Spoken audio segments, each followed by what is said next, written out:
The morning sky over Seoul turned dark as massive ships blotted out the sun. Commander Park Min-soo pressed his face against the command center window, watching 17 enormous vessels position themselves around Earth like hungry vultures. "Sir, incoming transmission," Lieutenant Kim Yuna called from her station. Her voice shook as alien symbols filled her screen. They're speaking Korean, English, Chinese, every language at once. The main display flickered, revealing a tall figure, with pale, almost transparent skin and long, thin arms. Its eyes were black holes that seemed to swallow light. When it spoke, its voice made the walls vibrate. "Primitive creatures of the Third World," the alien said with cold authority. "I am Fleet Admiral Vextar of the Zephyrian Empire. Your planet holds resources we require. You have 72 hours to surrender your governments and begin mining operations. Fight us, and we will burn your world to ash."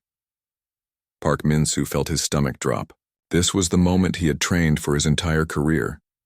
But nothing could have prepared him for the reality of facing an enemy from the stars. "We have watched your pathetic attempts at space travel," Vextar continued, his voice dripping with contempt. "Your crude rockets, your simple nuclear weapons, your basic understanding of physics. You are children playing with sticks while we command the power of suns." Captain Choi Jawan frantically worked at her sensor station. "Sir, they're scanning everything. Our stealth systems are useless against them. They can see through our best defenses like glass." The alien's image grew larger on the screen. "We have conquered 1,000 worlds. Civilizations far more advanced than yours have fallen before our might. Some chose to serve and lived as slaves. Others chose to resist and became dust floating in space." General Lee Dae-ho burst into the command center, his face grim but determined. He had spent 30 years preparing for this day in the deep bunkers beneath the Korean mountains. "Is this live transmission?" he asked quietly. "Yes, sir," Kim Yuna replied. "They're broadcasting to every government on Earth simultaneously." The alien fleet admiral gestured with one long finger, and images of destroyed worlds appeared on the screen. Cities reduced to glass, oceans boiled away, entire continents cracked and burning. "This is the fate of those who opposed us. Your weapons cannot harm our ships. Your armies cannot match our soldiers. Your science is the fumbling of infants compared to our mastery." President Moon Jae-min's face appeared on a secure channel from his underground bunker. His eyes were hard as steel. "Gentlemen, activate Protocol 7. Tell all hidden facilities that our visitors have arrived." Park Min-soo nodded and turned to his communications officer. "Send the activation codes to all black sites. Tell them the hunters have found us." Across the world, similar scenes played out in secret locations. In the Rocky Mountains, Colonel Martinez received encrypted orders to power up systems that had been sleeping for decades. Deep beneath the Sahara Desert, Dr. Petrov's team began final preparations for weapons that violated the laws of physics. In the Australian wilderness, engineers started charging devices that should not have been possible to build. The alien transmission continued as Vextar's cold laughter filled the room. "Your leaders hide in holes like frightened animals. Your military bases are mapped and targeted. Your major cities will burn first as an example to the survivors." What the Zephyrians did not know was that they had been watching Earth's public face for decades, seeing only what humanity wanted them to see. The real military bases were hidden in dimensions that alien sensors could not detect. The true weapons were built using science that the Empire had never encountered. "We offer you one chance," Vextar announced. "Surrender now, and 10% of your population may survive as workers. Resist and we will leave this world lifeless rock drifting in space." The transmission ended, leaving the command center in dead silence. Outside, people pointed at the alien ships with mixtures of terror and wonder. Children cried as their parents held them close. Religious leaders prayed to gods who might not be able to help against enemies from the stars. But Park Min-soo smiled grimly as he watched the enemy fleet hover arrogantly in Earth's sky. 72 hours, he murmured to Lee Dae-ho. "They have no idea what they just walked into." The general nodded, remembering the years of secret preparation, the hidden alliances, the breakthrough technologies that no alien scanner could detect. They came looking for easy prey, he replied. Instead, they found the apex predators of the galaxy.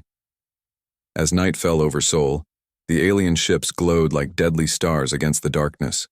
But in hidden bunkers around the world, humanity was waking up weapons that would turn the hunters into the hunted. The Zephyrian Empire was about to learn that some species were too dangerous to conquer. The real war was about to begin. 60 hours remained when the Earth began to fight back in ways the aliens never expected. Deep beneath Mount Baekdu, Dr. Song Minji activated machines that had been built in absolute secrecy over 30 years. Quantum generators are online, she reported through encrypted channels that use twisted space-time itself to carry messages. The aliens still cannot see us down here. Above ground, the Zephyrian ships continued their arrogant patrol, completely unaware that humanity's true military was hidden in places that existed between dimensions. General Lee Daeho studied holographic battle plans that floated in the air before him like glowing ghosts. How long until the space platforms are ready? He asked Major Park Hyun-woo, whose face was lit by the glow of tactical displays that showed the real strength of Earth's defenses. 6 hours, sir, Park replied with confidence. The Australians report their gravity weapons are charging. The Americans have their space cannons loaded and ready. The Russians are eager to test their reality-bending devices. What the Zephyrians had missed was humanity's greatest weapon, cooperation. When the first UFO sightings happened decades ago, the world's smartest people had secretly joined forces. Project Prometheus was born from a simple idea: make Earth too dangerous for anyone to conquer. In orbit around Earth, old satellites that looked broken suddenly came to life with energy that the aliens could not recognize. These were not the simple nuclear reactors the Zephyrians expected, but machines that drew power from the empty space between atoms. Captain Kim Suman commanded humanity's first hidden weapon, the stealth ship Taegukgi, built using materials that bent space and time around its hull. Moving into attack position, she whispered as her invisible ship glided silently between two alien cruisers. They still do not see us. The alien fleet stayed in formation, certain of their victory. Fleet Admiral Vextar reviewed reports from his flagship, the Dominator. His officers assured him that human resistance would collapse within hours of the first attack. None of them noticed the strange changes happening across Earth's surface. Mountains that had stood for millions of years began to shift slightly. Ocean currents changed direction by tiny amounts. The planet's magnetic field started pulsing in patterns that looked natural, but were actually carefully planned. President Moon Jae-min's voice echoed through every secret facility on Earth as he gave humanity's battle cry. For 70,000 years we have survived ice ages, volcanic explosions, diseases, and wars. We have turned deserts into gardens and split atoms with our minds. Today we show the galaxy that Earth's children do not bow down to anyone. Lieutenant Colonel Nam Ji-hoon made final preparations at the lunar base that officially did not exist. Magnetic railguns are charged and locked onto targets, he reported from humanity's secret moon colony. The moon is ready to become our largest weapon. In hidden bases around the world, soldiers prepared equipment that seemed impossible. Sergeant Lee Jin-hyuk tested his personal shield generator that could stop energy beams by folding space around his body. Corporal Kim Da-hee checked her rifle that fired bullets through the fourth dimension, allowing them to appear inside enemy ships without passing through the hull. Dr. Park Sung-hwan activated the planetary defense grid from his laboratory buried 3 miles beneath the Pacific Ocean. Gravitational lenses are online, he announced. We can now bend their own weapons back at them. The Zephyrians had spent centuries perfecting the art of conquest through overwhelming technological superiority. They would arrive at a world, demonstrate their power, and watch civilizations surrender rather than face destruction. It had worked on 1,000 planets, but Earth was different. Humanity had turned their entire world into a trap. Every mountain range hid weapons that could crack moons. Every ocean contained machines that could boil away atmospheres. The planet's core itself had been modified to become a weapon of unimaginable power. Major Yoon Chang-ho prepared his squad of soldiers who could walk through solid walls using personal reality distortion fields. Remember, he told his team as they checked equipment that looked like simple backpacks, these aliens think in straight lines. We own curved space. As the countdown entered its final hours, Captain Song Yujin activated the communication array that would send humanity's message across the galaxy. Broadcasting on all frequencies, she reported, every civilization within 100 light-years will hear what happens here. The message was simple. Earth was no longer defenseless. The species that had crawled out of caves and touched the stars was ready to defend its home with weapons that turned imagination into reality. Fleet Admiral Vextar stood on his bridge, watching the primitive world below and counting the hours until its surrender. He had no idea that he was staring down at the most dangerous species in the galaxy, one that had spent its entire history learning to turn the impossible into the inevitable. The 72 hours were almost up, and humanity was ready to teach the Zephyrian Empire why some worlds should never be invaded. When the 72 hours ended, Fleet Admiral Vextar gave the order to destroy Earth's major cities. Massive energy beams shot down from the alien ships, each one carrying enough power to melt entire mountains. Not a single beam reached its target, sir, screamed the alien tactical officer, his voice filled with panic. Our weapons are bending. Something is turning our own energy against us. On Earth's surface, Dr. Song Minji calmly watched her gravitational machines twist space itself, catching the alien weapons and sending them back where they came from. Direct hits on 3 enemy ships, she reported with satisfaction. Their shields cannot stop their own firepower. The real shock came when Captain Kim Soo-min's invisible ship suddenly appeared inside the alien formation. The Taiguchi had used quantum tunneling to pass through solid matter like a ghost. It unleashed weapons that should not have existed, bullets that hit targets before being fired, energy beams that traveled backward through time. Impossible! Vextar roared as his flagship shook under attacks from weapons his sensors could not detect. How are these primitive creatures doing this? His question was answered when the Earth itself joined the battle. The mountains that had been secretly modified for decades began launching pieces of themselves into space with perfect aim.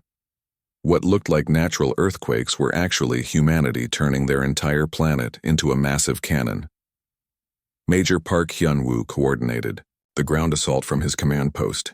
Teams 7 through 15 begin the pincer movement. Remember, these aliens think in 3 dimensions. We control the 4th. Across the globe, human fighters emerged from bases that existed partially outside normal space. They moved through the battlefield like spirits, appearing behind alien positions, striking with impossible weapons, then vanishing before the enemy could return fire. The Zephyrians had conquered 1,000 worlds using superior technology and standard military tactics, but humans fought like nothing they had ever seen, using chaos as a strategy, turning enemy strengths into weaknesses, and employing methods that broke every rule of civilized warfare. Colonel Bae Jinwoo led a squad wearing reality distortion, suits that let them walk through solid walls and exist in multiple places at once.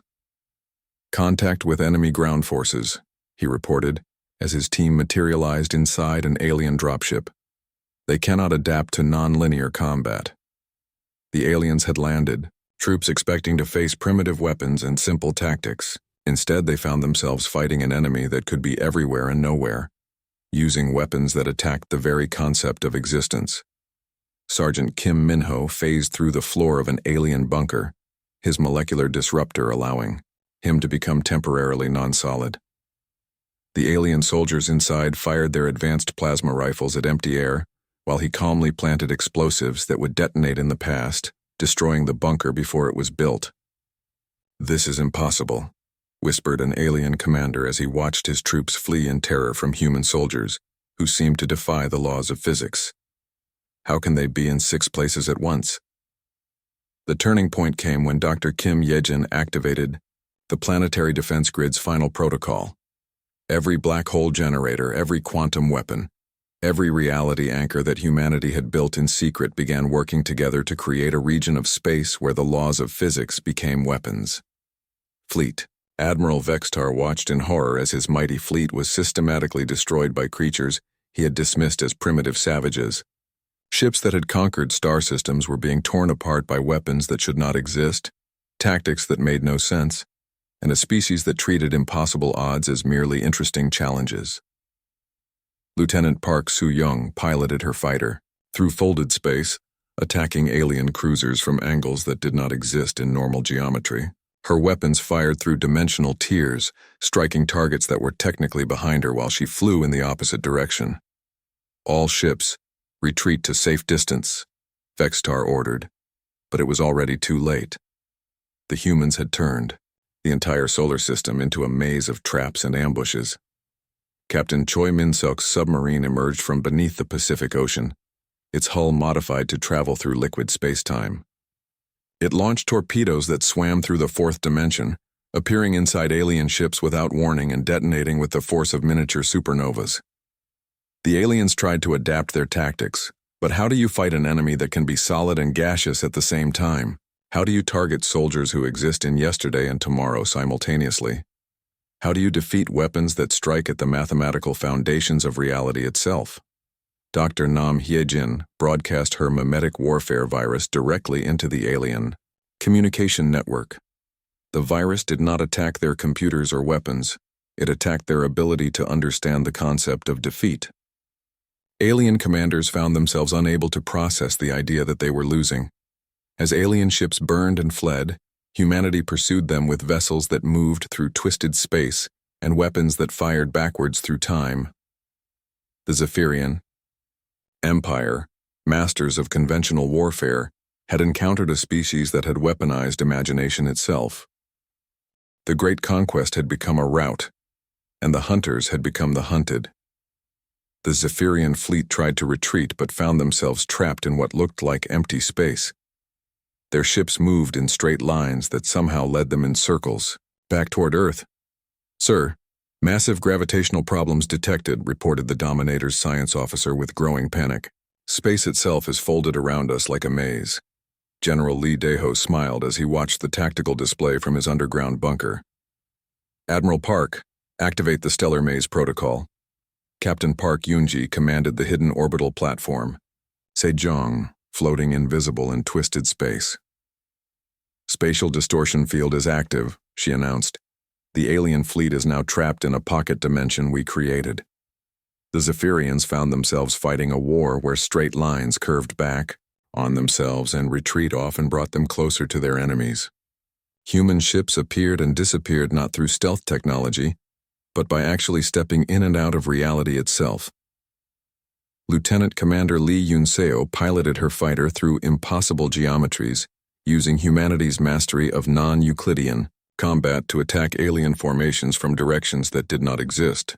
"This is Ghost Squadron," she reported calmly. "We are hitting them from yesterday and tomorrow at the same time. Temporal weapons are very effective." What truly broke the Zephyrian confidence was humanity's psychological warfare. Dr. Nam Soo-young had spent years studying intercepted alien communications, developing weapons that did not attack ships or soldiers, but attacked ideas and beliefs themselves. "Broadcasting mimetic virus now," she announced from her psychic warfare station deep beneath Antarctica. "Their command structure is experiencing cascading logical failures. They are beginning to question basic facts about reality." The alien fleet's coordination collapsed as human-designed thought viruses spread through their communication networks. Ship captains began refusing orders, not from fear but because the very concept of hierarchy had become impossible for their modified minds to understand. Commander Choi Min-ho led boarding parties that used quantum teleportation to appear inside alien vessels. But instead of fighting the crews, his team simply stood perfectly still, existing in a state so impossible that the aliens' minds could not process their presence. "The Zephyrians are used to conquest through superior firepower," he reported as enemy crews fled screaming from his motionless soldiers. "They have no defense against opponents who wage war on the level of pure concept." Captain Song Ji-hyun commanded a destroyer that existed in 7 dimensions simultaneously. Her ship could fire at the same target from multiple angles at once, with each shot coming from a different version of reality. The aliens had no idea how to defend against weapons that attacked from parallel universes. Fleet Admiral Vextar found himself alone on his flagship as his officers either fled in terror or stood frozen, their minds broken by exposure to human weapons that attacked reality itself. His proud fleet of world-conquering ships was being systematically destroyed by creatures he had thought were primitive animals.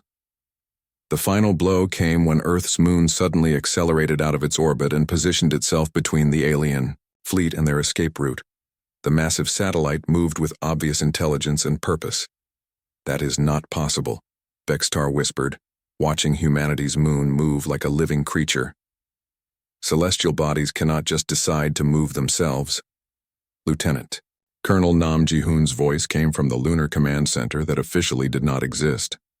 "Sir, please inform your fleet that you are now dealing with a species that colonized its moon not for mining, but to turn it into the largest mobile weapons platform in the solar system." The moon's surface opened like a flower, revealing massive cannon barrels that had been hidden beneath fake craters. Each weapon was large enough to destroy a planet, and all of them were aimed at the trapped alien fleet. "You have 10 minutes to surrender," Nam continued with polite formality, "before we demonstrate why humans are considered the apex predators of the galaxy." Major Kim Sungmin piloted his mech suit through the vacuum of space, walking on foot, between alien cruisers while breathing normally in the hard vacuum. His reality anchor allowed him to exist comfortably in any environment, making space itself bend to accommodate human life. Dr. Park Min-kyung activated the solar system's final defense weapons built into the sun itself that could fire controlled solar flares with pinpoint accuracy.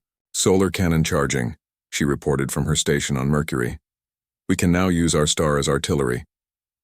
The Zephyrian Empire, which had conquered countless worlds through technological superiority, found itself completely outmatched by a species that had weaponized imagination itself.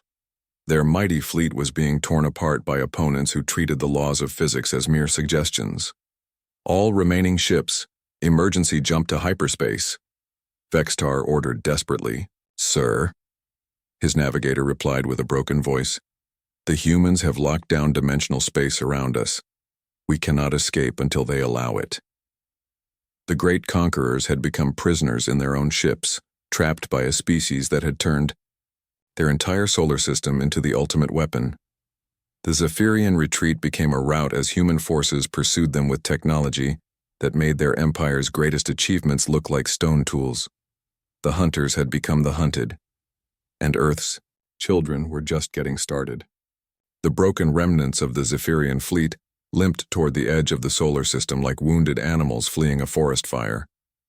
Fleet Admiral Vextar sat in his damaged command chair, trying to understand how the most powerful military force in the galaxy had been defeated by what he still thought of as primitive creatures. "Sir," his communications officer whispered with terror in his voice, "the humans are following us.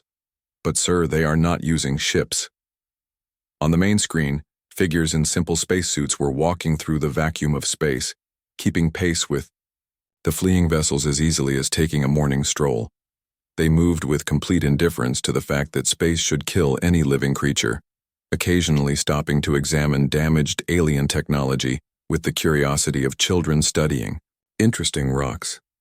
Dr. Song Minji was among those figures, her consciousness protected by a reality shell that allowed her to exist comfortably anywhere in the universe. "Fascinating," she commented as she studied the alien engines with scientific interest. "They still use crude matter-antimatter reactions. No wonder they never developed dimensional transcendence."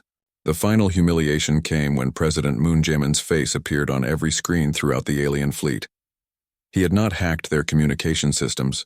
The humans had simply bypassed technology entirely and projected his image directly into the minds of every Zephyrian present.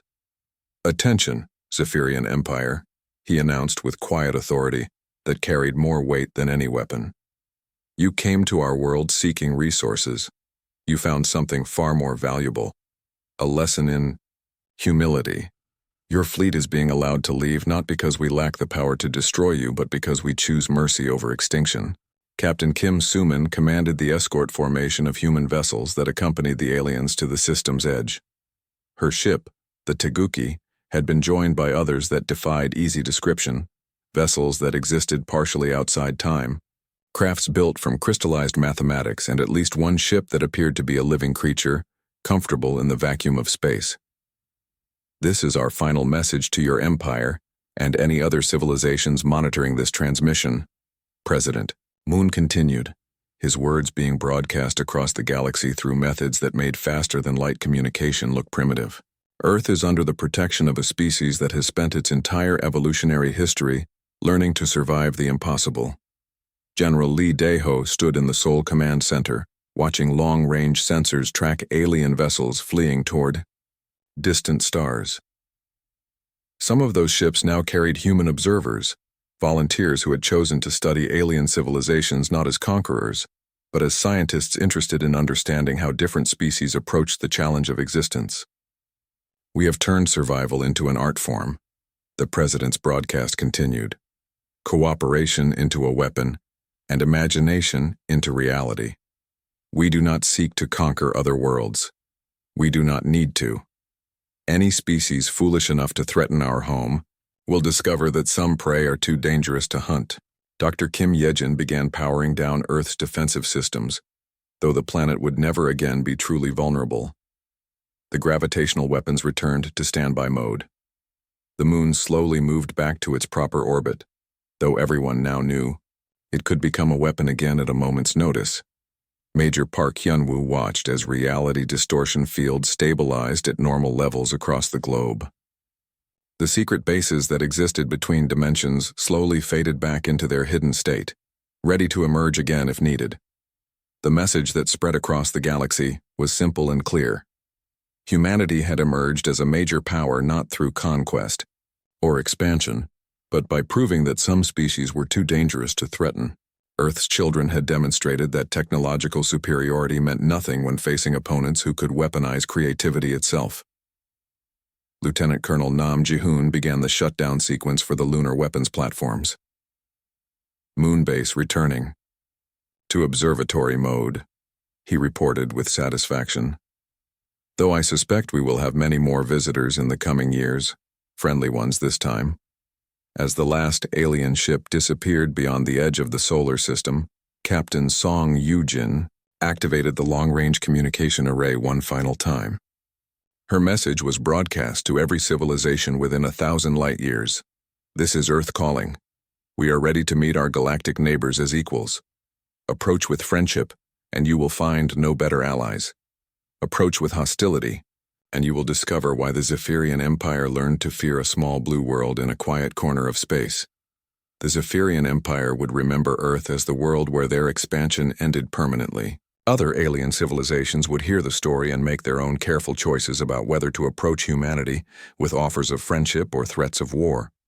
Across Earth, people emerged from shelters to see clear skies for the first time in days. Children pointed at the stars with wonder instead of fear. The world had changed forever. Humanity was no longer alone in the universe, and more importantly, they were no longer helpless. The humans had kept their promise. They had sent the invaders running, and in doing so, had announced to the galaxy that Earth's children were ready to take their place among the stars, not as conquerors or victims, but as the species that other civilizations would approach with respect, caution, and perhaps most importantly, an invitation to friendship rather than a demand for surrender. The age of human isolation was over. The age of galactic citizenship had begun.